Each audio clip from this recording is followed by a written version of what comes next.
Hi friends, நெஞ்சத்தை கில்லாதே சீரியலில் நாளைக்கான episode ப்ரோமோவில் என்ன நடக்க போகுதுன்னா, மாயா ஜீவாவுடைய கல்யாணம் நல்லபடியாக நடந்து முடியுது.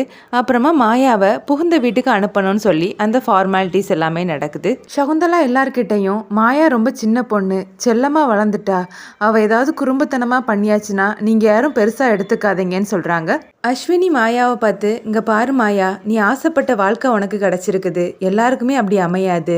இந்த வாழ்க்கையை தக்க வச்சுக்கிறது உன் கையில் தான் இருக்குது. இங்கே பாருங்க ஜீவா, இதை நான் உங்ககிட்ட சொல்லணும்லாம் இல்லை, ஆனாலும் நீங்கள் மாயாவை நல்லபடியாக பார்த்துக்கோங்கன்னு சொல்கிறாங்க.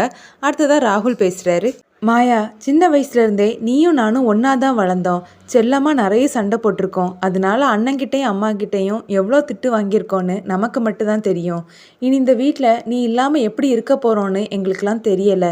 ஆனால் நீ ஜீவா கூட கல்யாணம் பண்ணிட்டு போகிறத நினைக்கும் போது எனக்கு சந்தோஷமாக தான் இருக்குதுன்னு சொல்கிறாரு. எல்லாரும் அடுத்ததாக கௌதமை பார்க்குறாங்க. கௌதம் கண் கலங்கி போய் நிற்கிறாரு. இதை பார்த்த அகிலாண்டேஸ்வரி, என்னடா இது சின்ன பிள்ளைத்தனமா, பொண்ணா பிறந்தவளை புகுந்த வீட்டுக்கு அனுப்பிதானே ஆகணும், அதை நினச்சி சந்தோஷப்படுறதை விட்டுட்டு இப்போ எதுக்காக நீ அழுதுட்டு இருக்கன்னு அகிலாண்டேஸ்வரி கேட்க, கௌதம் வந்து மாயா கிட்ட பேசுகிறாரு.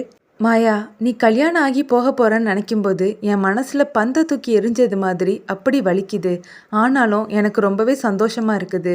இந்த உணர்வை ஒரு அண்ணனாலையும் ஒரு அப்பாவாலையும் மட்டுமே உணர முடியும். இங்கே பாருங்க, உங்கள் மேலே எனக்கு நம்பிக்கை இருக்குது. நீங்கள் மாயாவை நல்லபடியாக தான் பார்த்துப்பீங்க.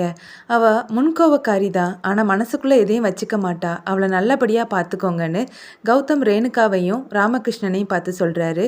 அப்புறமா ஜீவாவை பார்த்து, ஜீவா, நான் உன்கிட்ட ஏற்கனவே சொன்னது தான், நான் மாயாவை உன்னை நம்பி தான் அனுப்புகிறேன், அவளை பத்திரமா பார்த்துக்கோன்னு சொல்கிறாரு. கண்டிப்பாக மாமான்னு ஜீவா சொல்கிறாரு. அப்புறமா மாப்பிள்ளையும் பொண்ணையும் ஃபோட்டோ ஷூட் பண்ணிகிட்டு இருக்காங்க. ரேணுகா சகுந்தலா கிட்ட, சகுந்தலா, டைம் ஆயிடுச்சுது, இனி வீட்டுக்கு போய் பொண்ணுக்கும் மாப்பிள்ளைக்கும் பாலும் பழமும் கொடுக்குற சடங்கை நடத்தணும். அது மட்டும் இல்லை, அப்புறமா கௌதம் மதுமிதா கல்யாணத்துக்கான ஏற்பாடையும் பண்ணணும். நாங்கள் கிளம்பட்டுமான்னு கேட்க, இந்த காலத்து பசங்க ஃபோட்டோ ஷூட்டுனா தன்னையே மறந்துடுவாங்க, கொஞ்சம் வெயிட் பண்ணுங்க, நான் மாயா கிட்ட சொல்கிறேன்னு சகுந்தலா மாயா கிட்ட, மாயா டைம் ஆயிடுச்சுது பாருன்னு சொல்ல, நம்ம எங்கே போகணும்னு மாயா கேட்குறாங்க. இல்லைம்மா மாயா, ஃபோட்டோ ஷூட்டை நம்ம எப்போ வேணாலும் வச்சுக்கலாம், ஆனால் பாலும் பழமும் கொடுக்குற சடங்கை அந்த டைமுக்குள்ளே முடிக்கணும். அது மட்டும் இல்லை, அடுத்ததான் மதுமிதா கௌதம் கல்யாணம் இருக்குது, அதுக்கான ஏற்பாடையும் நம்ம பண்ணணும். நம்ம கிளம்புவோமான்னு ரேணுகா கேட்குறாங்க. யாரை கேட்டு இந்த முடிவு எடுத்தீங்க? என்னால் எங்கேயும் வர முடியாதுன்னு மாயா சொல்ல, அதை கேட்டு எல்லாருமே ஷாக் ஆகுறாங்க. ஏ சகுந்தலா, என்ன பிள்ளை வளர்த்து வச்சிருக்கேன்னு அகிலாண்டேஸ்வரி கோவப்படுறாங்க. சகுந்தலாவும் அஸ்வினியும் மாயா கிட்ட பேசி பார்க்குறாங்க. இங்கே பாரு மாயா, அந்த சடங்கை முடிக்கணும், அப்புறமா அண்ணனோட கல்யாணம் இருக்குது, அதுக்கான ஏற்பாடை பண்ண வேண்டாமான்னு அஸ்வினி கேட்க, இங்கே பாருங்க, ஃபோட்டோ ஷூட்டுக்காக மட்டும் இல்லை, நான் வேற ஒரு பிளான் வச்சுருக்கேன். என் ஃப்ரெண்ட்ஸ் எல்லாரும் கேட்டதுனால நானும் ஜீவாவும் சேர்ந்து இன்னைக்கே ஹனிமூன் போக போகிறோன்னு சொல்கிறாங்க. அதை கேட்டு எல்லாருமே ஷாக் ஆகி பார்க்குறாங்க.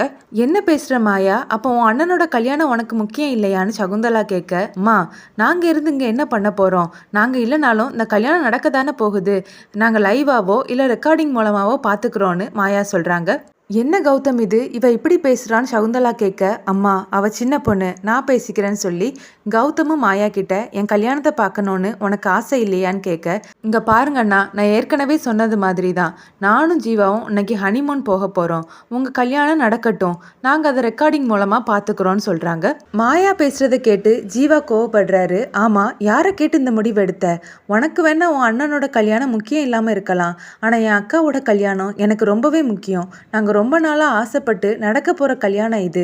நான் இல்லாமல் என் அக்காவோட கல்யாணம் எப்படி நடக்கும்? உனக்கு ஹனிமூன் போகணும்னா நீ மட்டும் போ, நான் இல்லாமல் நீ எப்படி போகிறேன்னு அதையும் நான் பார்க்குறேன்னு ஜீவா சொல்ல, இங்கே பாரு ஜீவா, நீயும் இந்த ஓல்ட் ஜென்ரேஷன்ஸ் மாதிரி பேசி என்னை கடுப்பேத்தாதன்னு மாயா சொல்கிறாங்க. ரெண்டு பேரும் மாறி மாறி ஆர்கியூமெண்ட் பண்ணுறதை பார்த்துட்டு மதுமிதா பேச ஆரம்பிக்கிறாங்க. இங்கே பாருடா ஜீவா, அவளோட ஆசையை நிறைவேற்றுறது தான் உன்னோட கடமை. இவ்வளோ நேரமாக நீ ஒரு சத்தியம் பண்ணி கொடுத்தியே சப்தபதின்னு, அதில் நீ என்ன சொன்ன? அவளோட ஆசை நிறைவேற்றி வைப்பேன்னு சொன்னேன்ல, அவளோட முதல் ஆசை இது, அதை நிறைவேற்றி வைக்கிறது உன்னோட கடமை தான். அவள் சொன்னது மாதிரியே இந்த கல்யாணத்தை லைவாவோ இல்லை ரெக்கார்டிங் மூலமாவோ நீ பார்த்துக்கோன்னு சொல்கிறாங்க. அவள் இப்படி ஒரு பிளான் வச்சிருப்பான்னு எனக்கு தெரிஞ்சிருந்தா இந்த சத்தியத்தை நான் பண்ணியிருக்கவே மாட்டேங்க்கா. நீ சொல்லுக்கா, ஒருவேளை நீயும் மாமாவும் இந்த மாதிரி பண்ணியிருப்பீங்களா? எனக்கு கல்யாணம் இருக்கும்போது நீங்கள் இப்படி ஹனிமூன் கிளம்பி போவீங்களா?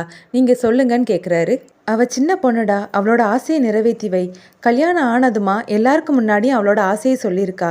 அவளோட முதல் ஆசையே நிறைவேறாமல் போனால் அது காலம் முழுக்க அவளுக்கு வடுவாக இருக்கும். அதனால என் மேலே நீ மரியாதை வச்சுருந்தா அவளோட ஆசையை நீ நிறைவேற்றி வைக்கணும்னு மதுமிதா சொல்கிறாங்க. ஜீவாவும் மறுக்க முடியாமல் நிற்கிறாங்க. சரிங்க, கௌதம் மதுமிதா கல்யாணத்துக்கு நாங்கள் ஏற்பாடு பண்ணணும், நாங்கள் கிளம்புறோன்னு சொல்லிட்டு ரேணுகா குடும்பம் கிளம்புறாங்க. அவங்கள வாசல் வரைக்கும் வந்து கௌதமுடைய ஃபேமிலி அனுப்பி வைக்கிறாங்க.